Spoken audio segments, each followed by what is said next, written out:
Alright, good morning and welcome back nga pala sa mga bossing natin dyan. So for today's video is magpapalit pala tayo ng ating throttle tube. Ito, kung makapansin nyo yung throttle grip natin, yung pinaka-plastic niya, halos mabibiyak na siya o kalahati na. Siyempre, sa tagal na natin gamit itong motor natin.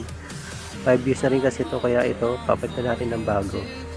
Ito nga pala nabili ko sa Honda. Ayan, throttle tube siya, kasama na yung handle grip. Ito yung code niya. Bali, ito mabibili natin sa halagang 100 pesos yung ating right. Pag bumili kayo, isama nyo na rin yung left grip niya. Bali, yung left grip niya is 70 pesos eh. Bali, mabibili nyo siya ng 170 pesos. Pares na siya. Ito, bago natin pala matanggal itong ating throttle tube, marami tayong baklasin. Ayan. Tatanggalin natin itong mga flarings. Okay, babaklasin ko muna. Let's go! At ito na nga, nabaklasan natin yung ating mga flarings. Ayan, para ma-access natin maayos yung ating throttle tube, kailangan natin tanggalin itong ating pinaka-cover ng throttle cable. Ayan, kasama yung throttle tube para mahila natin siya, para mapalitan natin itong bago. Bali, tatanggal natin yung dalawang tornilyo. Ayan, yung dalawa. Gamit tayo ng screw.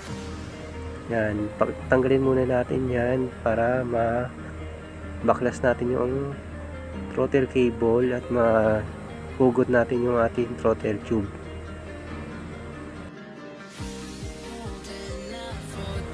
Ayan, baklasan natin. So, titignan natin kung ano yung itsura. Halos kalawang na siya at mabibiyak na talaga siya. At dahil sira na siya, tuluyan na natin. Ayan biyak na. Siyempre, para di tayo mahirapan na tanggalin yung throttle cable, tirain natin ng tuluyan kaysa sa maputol po natin yung ating throttle cable. Ayan, bali sisirain ko na ng tuluyan to ha, kasi hindi ko na rin naman makapanabangan to. Tapon na rin naman tong throttle tube na luma, kaya sisirain ko na ng tuluyan para matanggal ko ng maayos yung throttle cable at hindi ko ma-damage. Mahirap kasi pag naputulan pa ng throttle cable, kaya gastos na naman yan.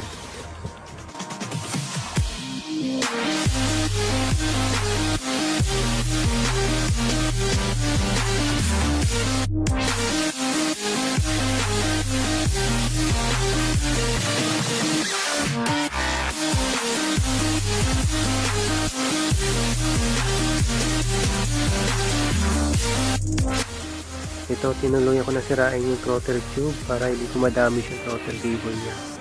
At ito na nga, hugutin na natin yung throttle tube. Yan, throttle tube na tinubuan na kalawang. Yan, syempre dahil sa binaklasin natin lahat, syempre linisin na rin natin lahat bago natin ikabit yung bago. Alright,